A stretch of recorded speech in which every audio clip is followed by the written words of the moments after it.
Отсылка к Шреку. Ну, Шрек тоже такая снялся. Хотя стёб такой.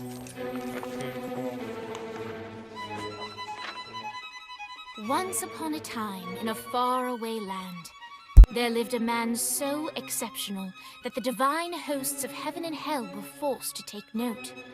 A man dangerous enough to bring Satan to his knees, but selfless enough to make God himself raise an eyebrow. How did this come to pass? Well, it all began at a very special birthday party for a very special young lady. Surprise! What is all this? It's your birthday, Kinsey. So? You've never been to a birthday party? No. Oh, like not even growing up? I went to the School of the Americas since kindergarten. We didn't really do birthday parties. But you celebrated Christmas? I don't have to explain myself to you. Oh, Kinsey, this is going to be so much fun. Zinjai made a cake, Jane Austen is here, we'll play some games. What sort of games?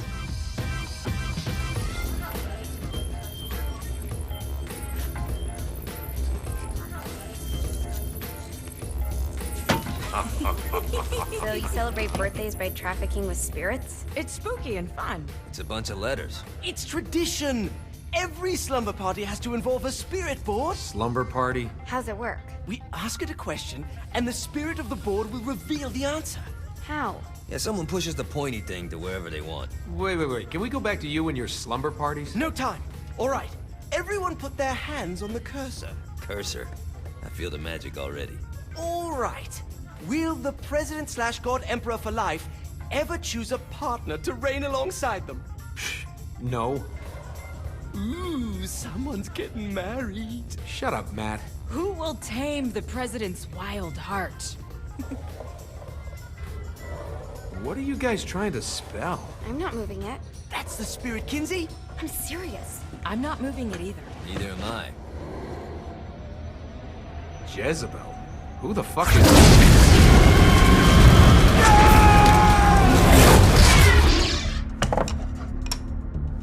Is that not normal? Where'd you get the board? I was going through Zignac's artifact collection and found it there. Who did it belong to? Alistair Crowley? Christ. Guys? I think it's laughing at us. Fuck this. I think you're a smart enough piece of wood to see where this is going. Now, you ready to cooperate? That's more like it. You think we can trust it? It's not like we got a lot of options. So what's the plan? We mount up and go in after the boss? No, I do. No sense in what's left of humanity walking right into a death trap. Someone's gotta live to tell the story. That's a stupid plan, Johnny. I'm leaving you in charge. Hell of a plan, Johnny. Are you serious? I'm coming too. Are you kidding me? How do you plan to come back? I try not to sweat the details. You need someone with you that does. No. It's my birthday. Fine. All right, then. You know where my friend is?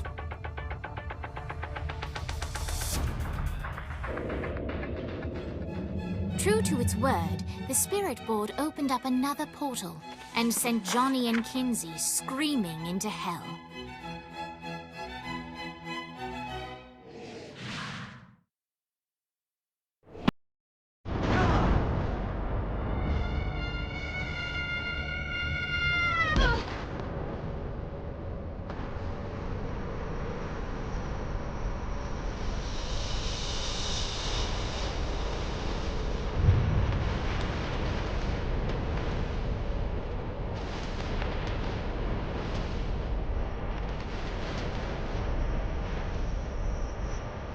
Dang Vogel.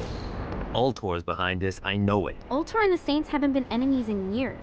You really think he's responsible? You don't know him like I do. The boss put him through a window for a reason. The reason was the boss was kind of fucking crazy back then. That's a fair point. You know how much easier this would be if we just found a car? You know how much easier this would be if you just gave me a second?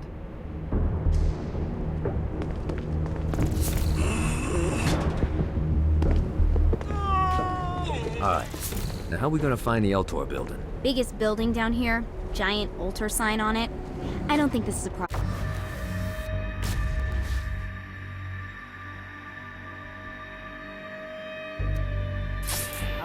I'll buy that.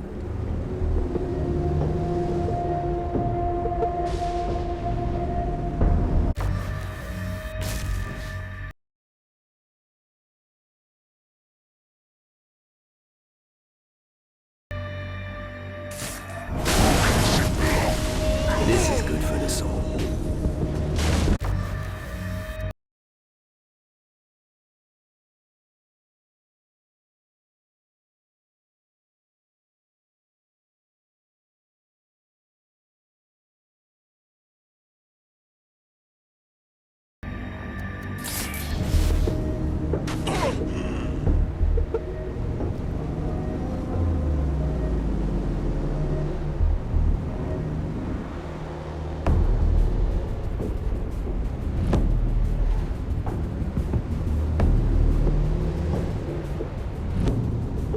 Look at us. Kinsey Kensington and Johnny Gat driving together on a birthday adventure. Are you always this excited? Generally, I'm a misanthrope. I get it.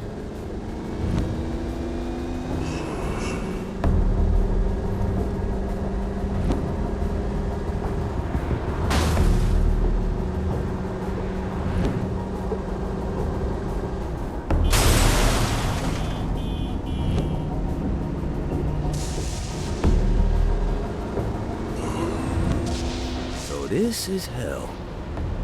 Not as bad as I thought. Kind of reminds me of Steelport.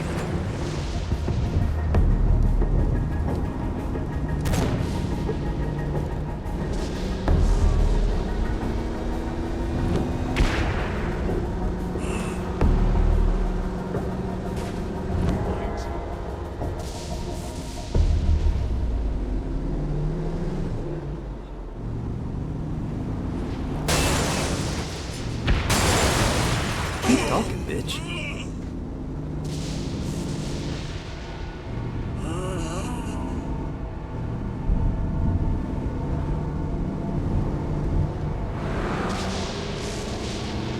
So, what's the plan? Oh yeah.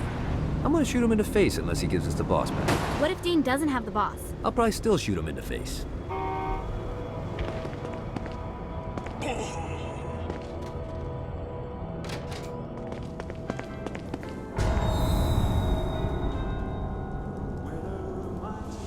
Welcome to hell.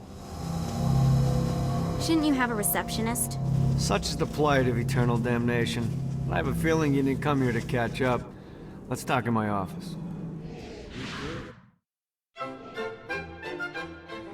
Not even death could stop the enterprising Vogel, who wasted no time in setting up an Ultor branch in the bowels of hell. Dane was eager to fill Johnny in on the ever-shifting politics of land rights in the underworld. But real estate mattered little to Johnny, who only cared where his friend was. Where'd you put the president? I've been trying to explain that. I didn't take them. Bullshit. You expect me to believe you just happened to be the first thing we see in hell? Maybe it's just me, but your thank you sounds more like an accusation. That's probably because he plans to kill you. Okay. I get the trust issues. Can I show you something? The pieces all came together. The president had caused more chaos and destruction than any other in human history. It was only natural that Satan would want them to marry his daughter. They needed a plan, and Johnny had one. I'm gonna shoot the devil in the face. I think you might be skipping some details. No, I said in the face. I like the commitment, but you gotta find a way to get close enough to him in the first place. When's the wedding? I'll just show up And then you'll shoot him in the face. Sorry, but it's a little more complicated than that. These things are tied to the soul. You won't be able to enter without one. So how do we get one? You get his attention. I know some places that are of particular value to the father of the bride. You hit those, you'll get your shot. Wait, why would Satan give out an invitation for destroying his stuff? Oh, he won't, but it should piss him off enough to get him to attack Johnny personally. Either the devil kills Gat and Ultor gets the construction contracts to rebuild what was destroyed, or Johnny kills Satan and I'll have to pay less taxes. It's pretty win-win.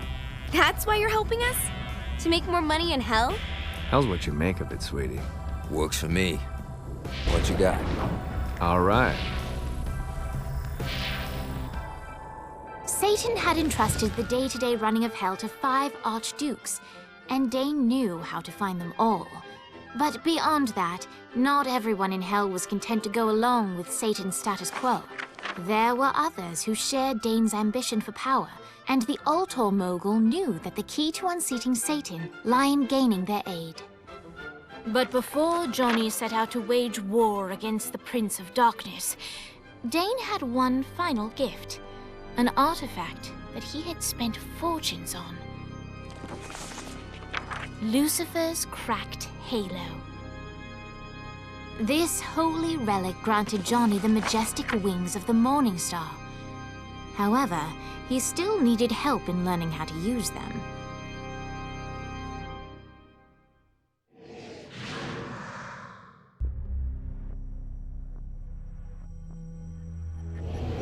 Alright, you got me out in the sticks, now what? Would it kill you to show a little excitement?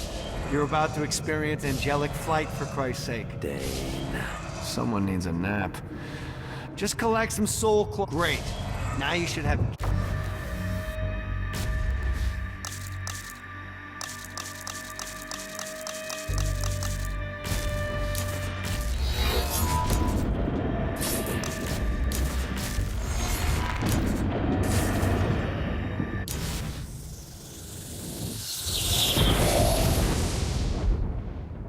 All right, let's start slow. Try to jump over to that next island. Also, the longer you charge your wings before jumping, the further you'll go.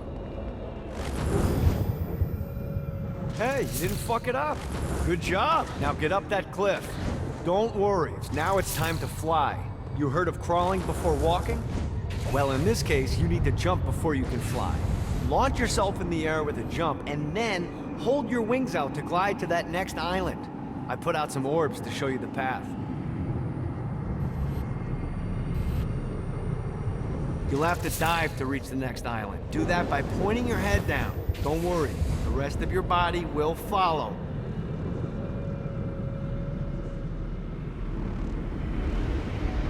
I put a shiny flap orb out in front of you. Collect the orb, and your wings will flap to gain speed.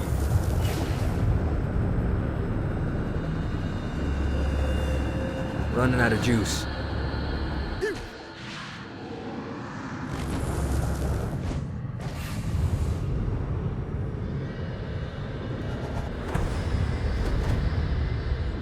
All right, now try flapping those wings on your own. Do a flap on your way to the next island. God, this feels good. The exact opposite of diving is climbing. Climbing will slow you down and eventually cause you to stall. And trust me, stalling sucks. You can flap while gliding to gain additional speed. So the faster you're going, the higher you can fly. Now try to reach the island up there. All right, time to take the training wheels off for the final lesson. Flying takes stamina. If you run out in midair, you are going to drop like a rock. A stupid, stamina-less rock. Let's get you back to the Ultor building. I want to run through all the stuff you can do to hurt Satan. Sure thing. See you soon. Here's the deal. If you want some FaceTime with Satan, you need to get his attention. Now, Satan hates being challenged, so anything you do to undermine his control is good. Fraud, mayhem, shooting demons in the face, anything. You can keep track of Satan's wrath with this handy meter. Get it high enough and you'll be having drinks with Big Red in no time. I've compiled a list of shit to do, so take a look and do whatever sounds fun. Oh, one more thing. We have some potential allies down here. Trust me, you want to impress them.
Check out the vending machine near the Ultor building.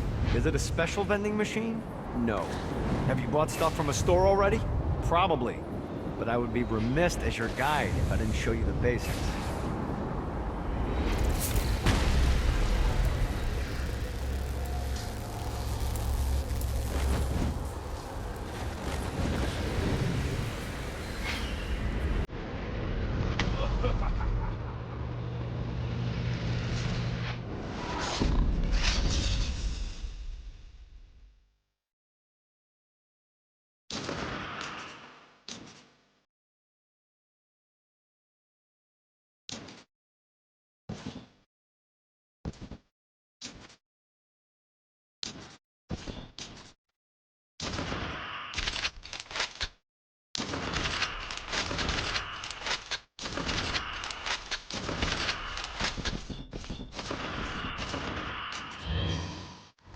Getting better and better.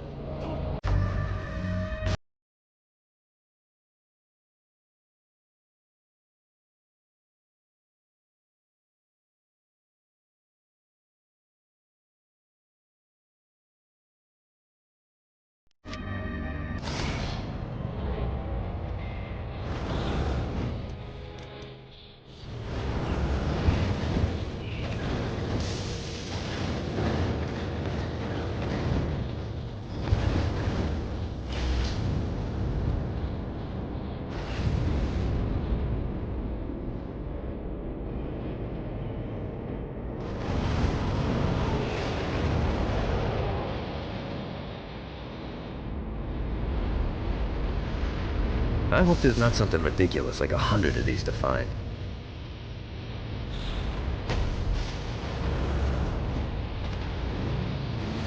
Got a touchdown.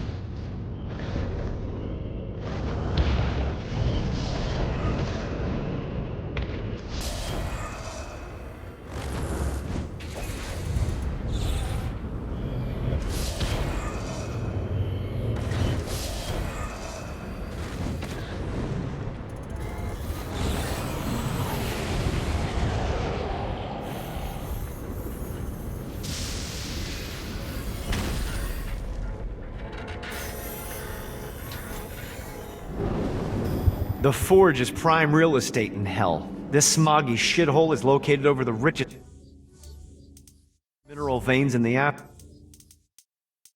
afterlife. You want to hurt Hell's infrastructure? Here's where you do it. Satan could have avoided all of this if he just listened.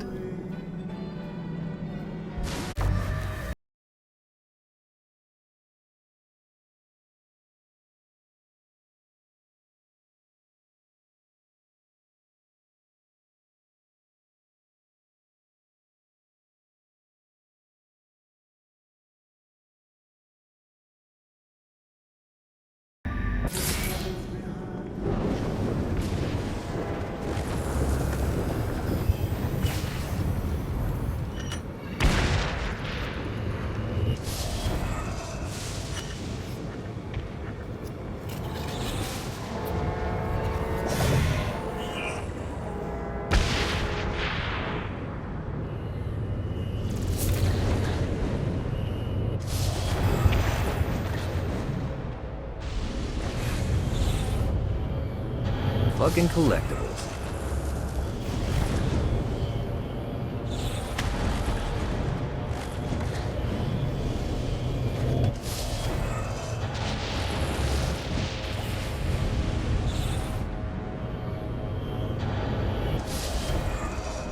Yeah!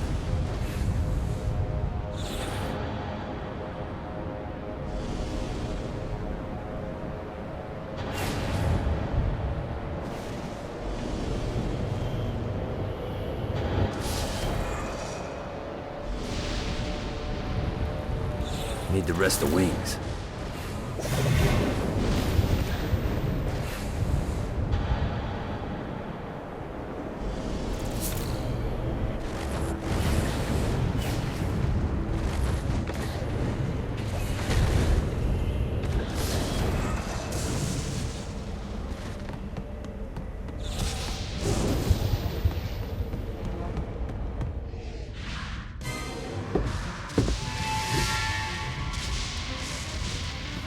Abandoned ship! We've been boarded!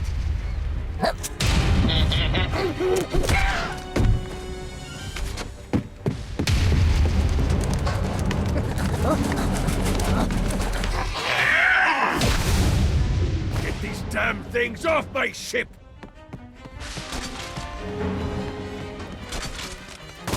Who's next?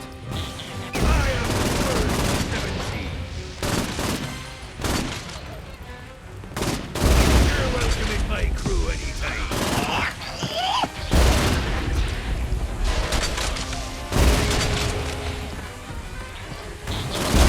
Like the old days.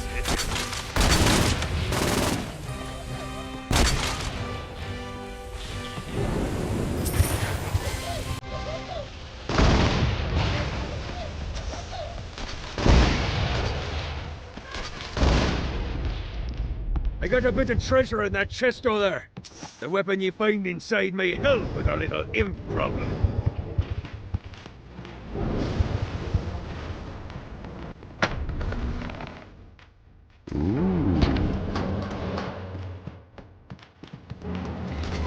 Fuck off.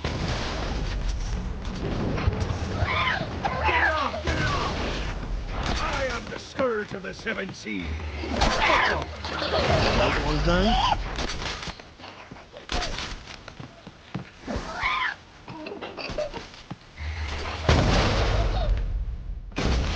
Like the old days.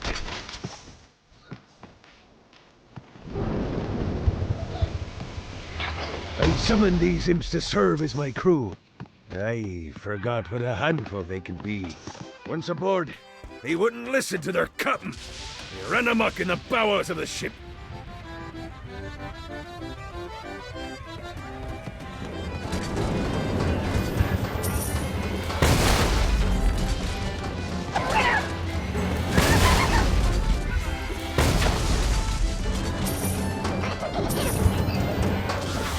Good God, they're swarming me! One of these.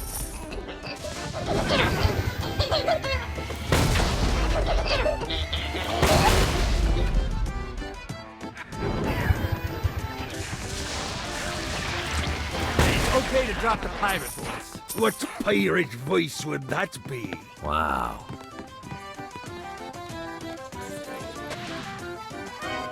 Zinyak's destruction of Earth had a profound impact on the afterlife. To heaven, it was a logistical nightmare. St. Peter's meticulous nature drove purgatory wait times to unbearable levels. Meanwhile, in hell, where souls in pain were used as currency, it created a new era of prosperity for the wickedly enterprising.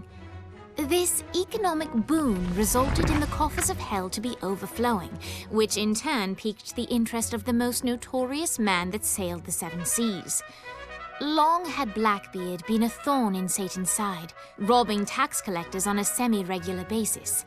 But the promise of an immeasurable fortune drove him to be even bolder. An arrangement was reached. Blackbeard would provide information on strategic targets in exchange for a share of the profit. Johnny, who was interested in murder, not money, happily agreed.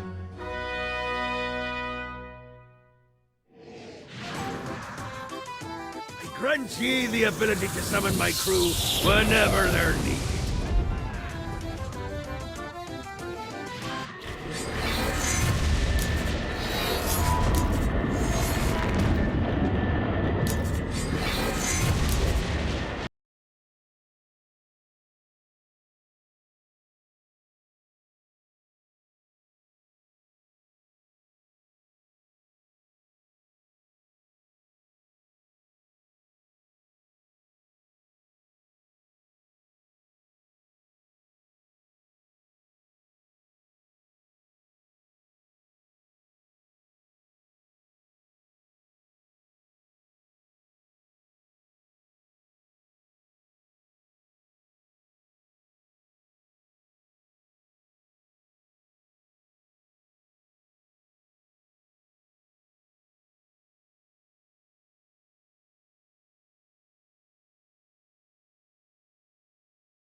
Gotta pick it up.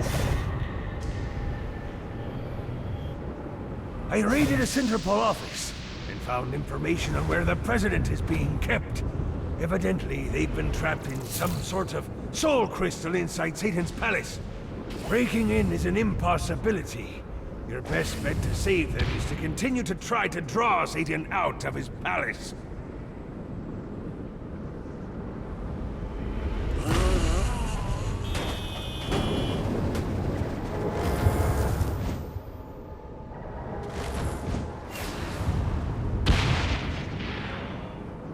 Let's see what these things can do.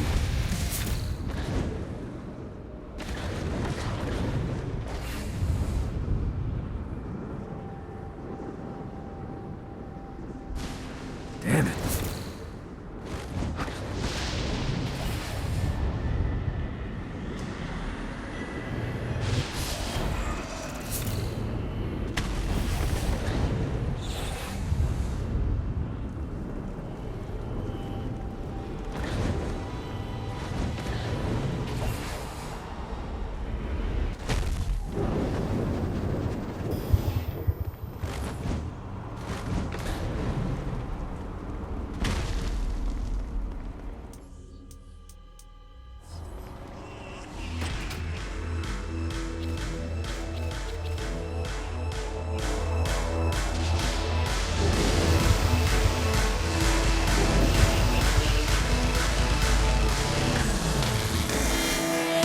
Lights up. William Shakespeare, humanity's greatest playwright, and hell's most diabolical purveyor of entertainment, looks on as a brave mortal on an Orphean quest enters.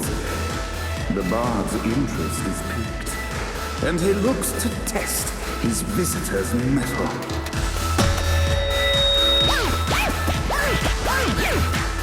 The masked tragedies were the enemies cowering as they approached, but soon they realized that they faced a foe with courage and nobility, traits uncommon in the fires of perdition.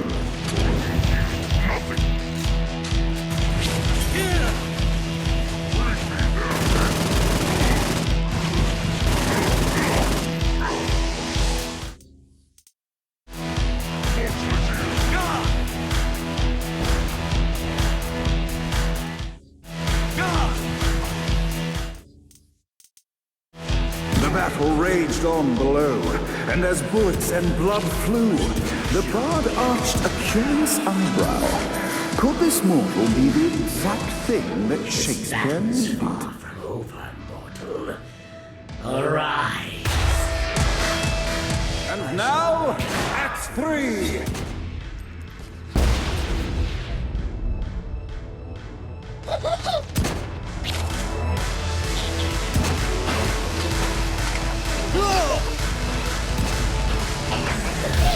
Never should have fucked with me.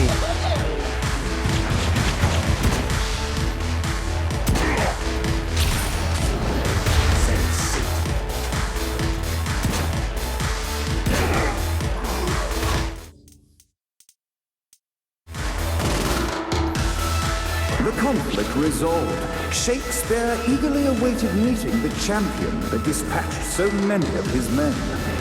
Undoubtedly, they were here for the bard's aid. And while happy endings were not a thing found in hell, Shakespeare always had a soft spot for comedy. In the land of the living, William Shakespeare is regarded as one of the most prolific playwrights of all time. However, to the denizens of hell, the bard is seen in a far different light. After selling his soul for fame and adoration, Shakespeare served in hell as Satan's spy master general. In doing his duty, Shakespeare would punish the souls he was investigating by forcing them to perform in grotesque passion plays for Satan's amusement. But in a Twelfth Night-esque twist, Shakespeare found himself living a double life. While he projected an image of cruelty, his heart was as soft as Jezebel's. In secret, he would tutor her on the classics and act out the works of his mortal days. When Satan found out, he cast Shakespeare out of the palace, believing that the poet would be tormented by the populace of hell, far out of Jezebel's sight. But Satan had not counted on the bard's cunning. Embracing his persona of master torturer, Shakespeare and his followers, the tragedies, took root in the entertainment district, biding their time for revenge.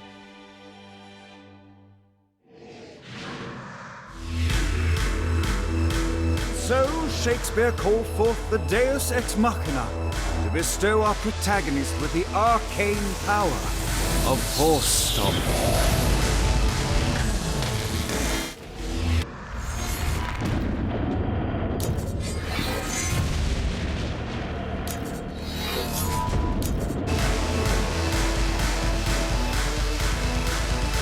Shakespeare really needed better blocking.